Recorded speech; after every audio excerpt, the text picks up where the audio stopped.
Hey guys, welcome once again to Good News Jamaica, where we search the island for hidden gems. Today we're actually located on the Umona campus, and we're sitting here next to Marion Myrie, founder and creator of Tamage.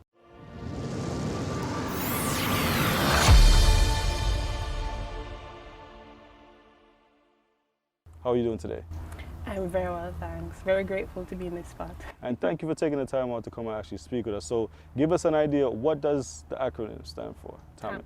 Tamage stands for Towards a More Inclusive Jamaica. Okay. Towards a More Inclusive Jamaica was basically the continuation of work that I began as I was trying to complete my master's in communication for social and behavior change.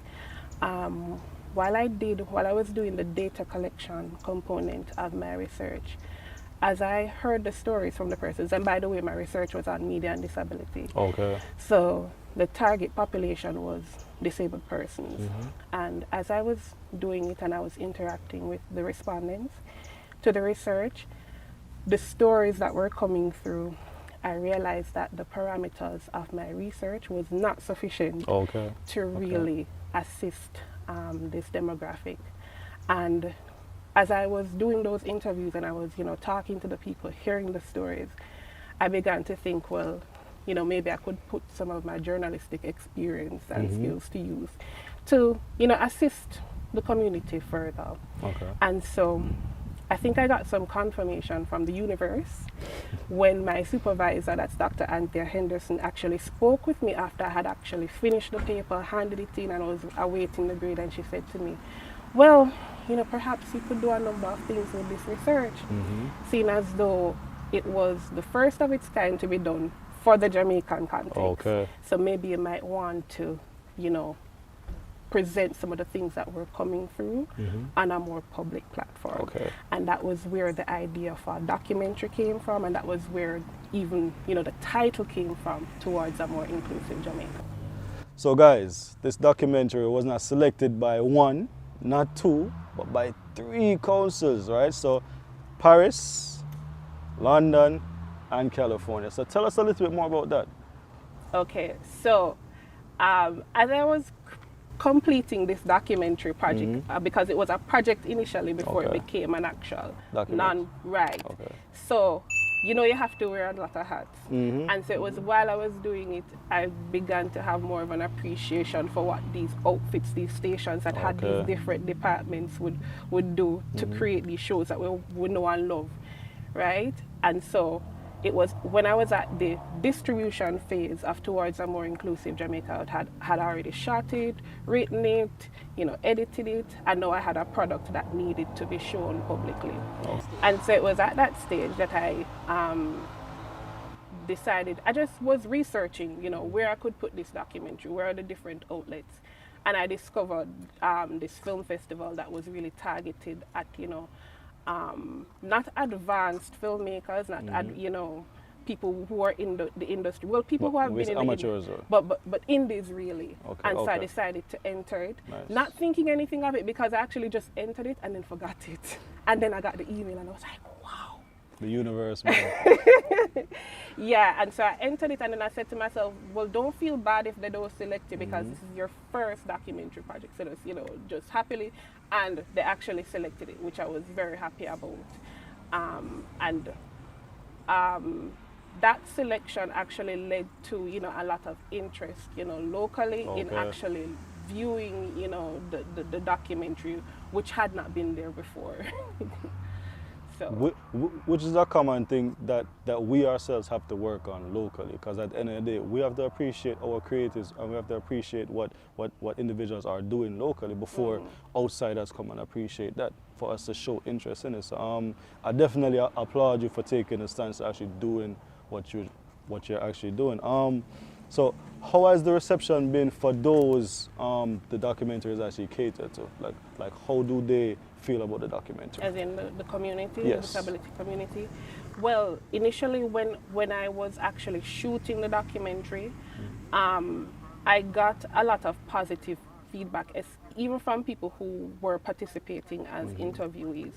Because one of the things that came out in my research, which I reported in the research paper, was that which was about, you know, the relationship between media and the disability community here, is that they feel that, yes, there is coverage of the disability community, but there isn't coverage in the way that would really redound to meaningful make a change difference. Exactly. happening for the community. And so what I realized based on what they were saying is that they needed their own dedicated space, and somebody with, you know, the skills, know the ins and the outs, know how to work the system, to really get their stories to the forefront, so that will in turn inform the government's agenda in terms of how they prioritize issues affecting the disability community. We actually highlighted a young man a few months ago. His name is Robert. So Robert actually graduated from the UWI, had his degree, and was displaced because he couldn't get a job. So that's a common issue for individuals with a disability, because he's legally blind. But Robert didn't allow that to stop him though. Like, Robert would literally go out there day in, day out and sell his Jamaican treats. And for individuals like those, like what is one thing you want to like say to individuals like those who come across these hardships in pushing forward? In terms of like specifically those who have degrees. And with a disability. Yeah. Well, all I can say is keep trying, you know, and keep working, because sometimes the value is not in necessarily even getting the job that's in your specific field. And, you know, I think even what he's doing is instructive to the rest of us, in that he has this thing that, you know, is kind of something that some people would look at as a hindrance and a reason to just be dependent on other people.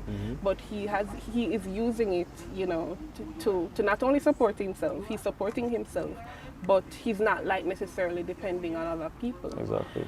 But I think one of the issues that come to me as I hear that story, in terms of him, you know, having this degree and not being able to necessarily work in his field, is the fact that some of the things, we know that the legislation is not necessarily yet enforced, but some of the things from a policy perspective for the disability community are not being upheld, because they're supposed to reserve a certain percentage of jobs for them. Exactly. Right. Exactly. And so that's the first thing that came to me when I heard it. It's like, where was the job that was supposed to meet him once he's finished?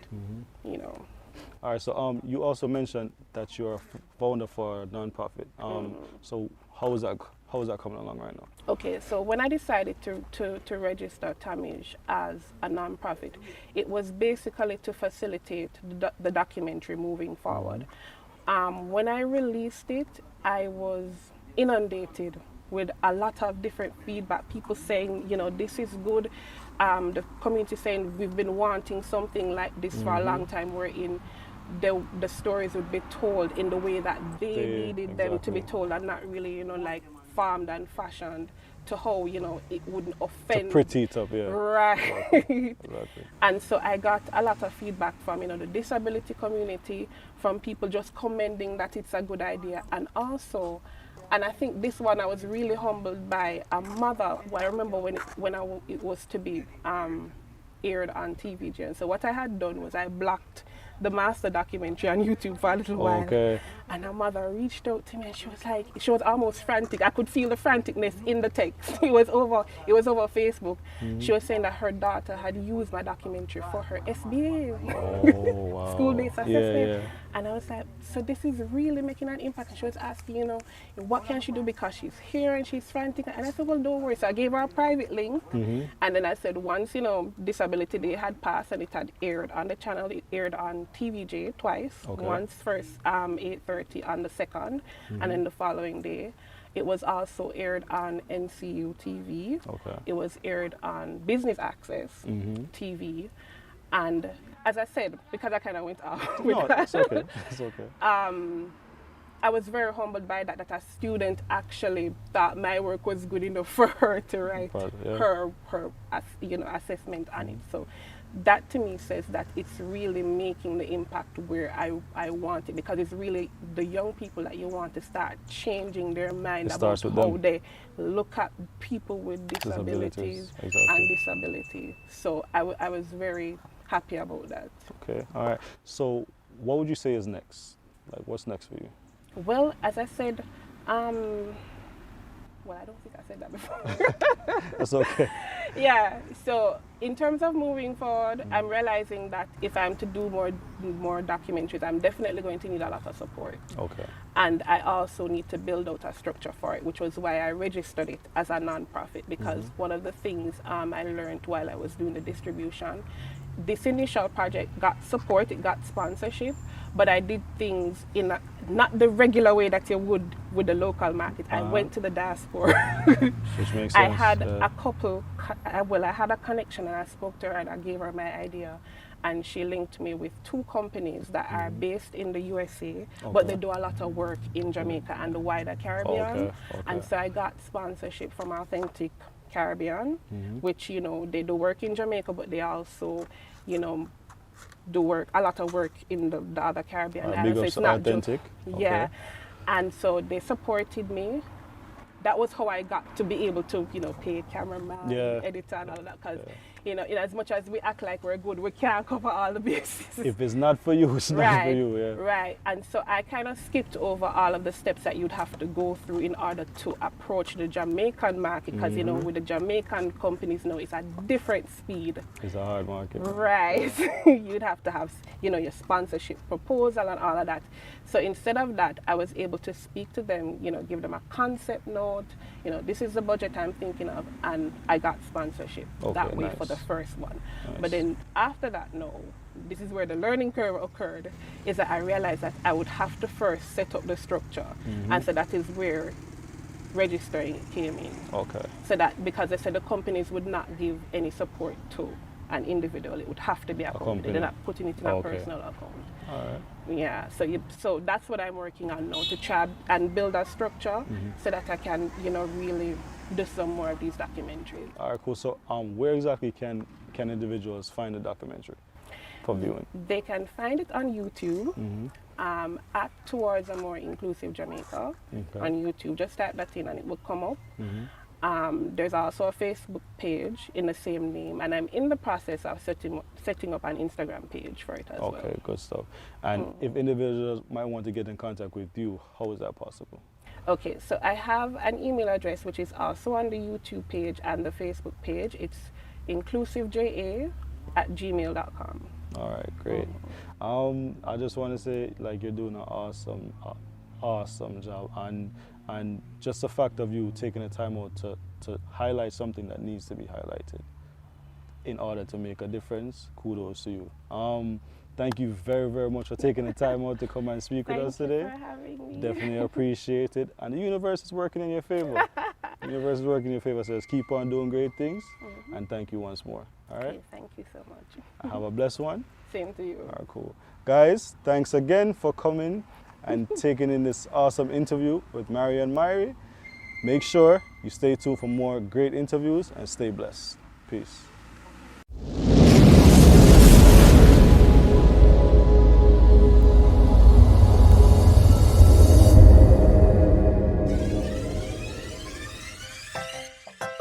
Thank you for checking us out on Good News Jamaica TV for content that informs, inspires, and transforms. Please like, share, leave a comment, subscribe, and hit the notification bell for more positive Jamaica content. Walk good,